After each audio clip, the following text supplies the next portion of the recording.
Neil, what are you doing? Hey, it's you bothering me while I'm trying to work.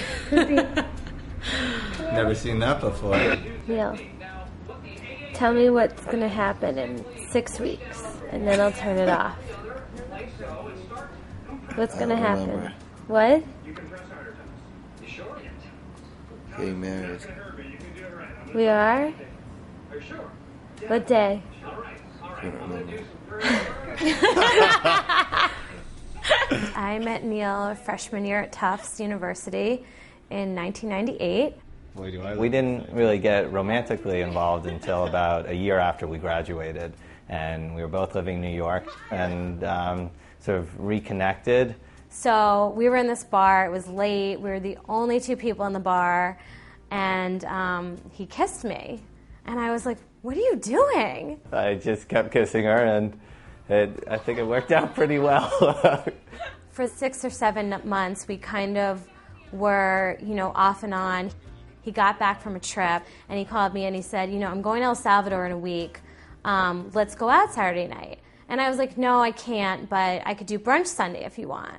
And we just had a great brunch, and I remember just doing everything possible to extend the day as long as possible. I guess I'll see you later. And he was like, well, are you doing anything? Let's, go take a walk. And I was like, all right. And we just kept walking. And I'm like, when is he going to tell me that he has to go?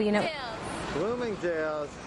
I remember her mentioning that she wanted a snow cone, and I thought, this will be the perfect excuse to prolong the day. I'm not quite sure if we ever found the snow cone, but I think we sort of found each other. And about a week later, he called me and said, don't make plans this weekend. We're going to my country house in Vermont. I want you to meet my parents. And I was like, whoa, this is happening like really fast all of a sudden, Basically from there, we were inseparable.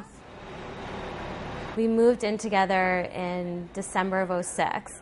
And I think at that point, we both kind of knew that, we weren't going to move in together if it wasn't serious. Once we started living together and everything was going great, immediately fast forward to it's time to get engaged, time to get married.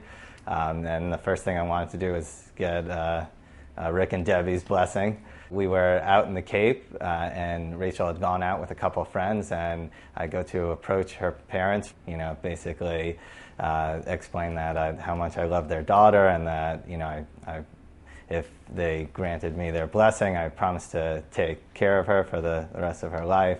They did. They gave me a big hug. Her father called me a mensch, which was really nice. I wasn't really sure what it meant because my Yiddish is a little rusty. About 2 or 3 days later, he sat me down. He was like, I asked your parents to, permission to marry you when we were home for Memorial Day. And I was like, what? What do you mean? I was like, tell me everything.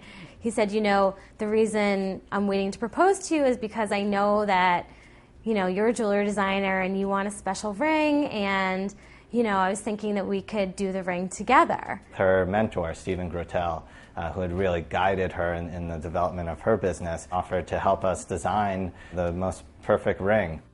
I think 2 or 3 days before Thanksgiving. I threw a little fake out and said, on Sunday night, let's have dinner at the Rainbow Room, because she knew around the time frame that it was going to be ready. So she thought that, it's going to be ready Sunday night, it's coming. So on Friday night, I took her to a nice dinner. We walked home, and we got home, and I opened the door, and the entire apartment was lit up with red and white roses and rose petals and candles, and oh my God, and I just started bawling hysterically. And then I got down on one knee, and she tried to sit down with me, and I told her, no, you need to stand. I'm the one that goes on one knee.